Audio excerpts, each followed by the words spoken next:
Hi hello welcome to సాత్విత్రినా channel. Fish లేకుండా fish పులుసు ఎలా ప్రిపేర్ చేసుకోవాలో చూసేద్దాము.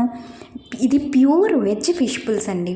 2 అరటికాయలు ఉంటే చాలు, నిజంగానే ఫిష్ పులుసే తింటున్నానా అన్నట్లు అనిపించింది ఫీలింగ్.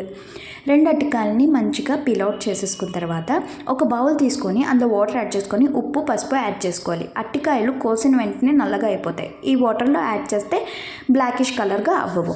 ఫిష్ పీసెస్ లాగా కట్ చేసుకొని మధ్యలో హోల్ పెట్టుకోవాలి. మనం తింటున్నప్పుడు ఫిష్ కర్రీ తింటున్న ఫీలింగ్ రావాలి కాబట్టి ఒక బౌల్ తీసుకొని ఉప్పు, కారం, ధనియాల పొడి, ఫిష్ మసాలా, లాస్ట్లో బియ్యం పిండి, 2 table spoons of oil add చేసుకొని మంచిగా మ్యారినేట్ చేసుకొని పక్కన పెట్టుకోవాలి. ఇప్పుడు స్టవ్ ఆన్ చేసుకొని ప్యాన్ పెట్టుకొని ఆయిల్ గ్రీస్ చేసుకున్న తర్వాత మనము మ్యారినేట్ చేసిన ఫిష్ పీసెస్ని 2 పక్కలు మంచిగా ఫ్రై చేసుకోవాలి. ఫ్రై చేసుకున్న వాటిని ఒక ప్లేట్లోకి తీసేసుకొని పక్కన పెట్టేసుకున్న తర్వాత ఇప్పుడు స్టవ్ ఆన్ చేసుకొని ప్యాన్ పెట్టుకొని ఆయిల్ యాడ్ చేసుకొని చాప్ చేసుకున్న ఆనియన్స్ని యాడ్ చేసుకొని మంచిగా కుక్ చేసుకోవాలి. అల్లం వెల్లుల్లి పేస్ట్ 1 స్పూన్ యాడ్ చేసుకొని మంచిగా కుక్ చేసుకున్న తర్వాత ఇందులో ఉల్లిపాయ, టమాటా పేస్ట్, గ్రైండ్ చేసుకున్న పేస్ట్ని యాడ్ చేసుకొని మంచిగా కుక్ చేసుకోవాలి. ఉప్పు, కారం యాడ్ చేసుకొని మంచిగా మిక్స్ చేసుకున్న తర్వాత మనం ఫ్రై చేసి పక్కన పెట్టుకున్న అరటికాయ పీసెస్ని యాడ్ చేసుకొని మంచిగా మిక్స్ చేసుకోవాలి.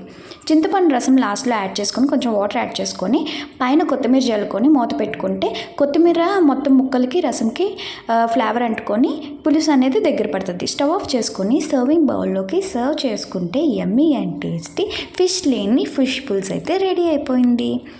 ఒక్కసారి నా స్టైల్లో ఇలా ట్రై చేసి చూడండి, నిజంగానే ఫిష్ పులుసు తింటున్న ఫీలింగ్ అయితే మీకు ఖచ్చితంగా వచ్చింది.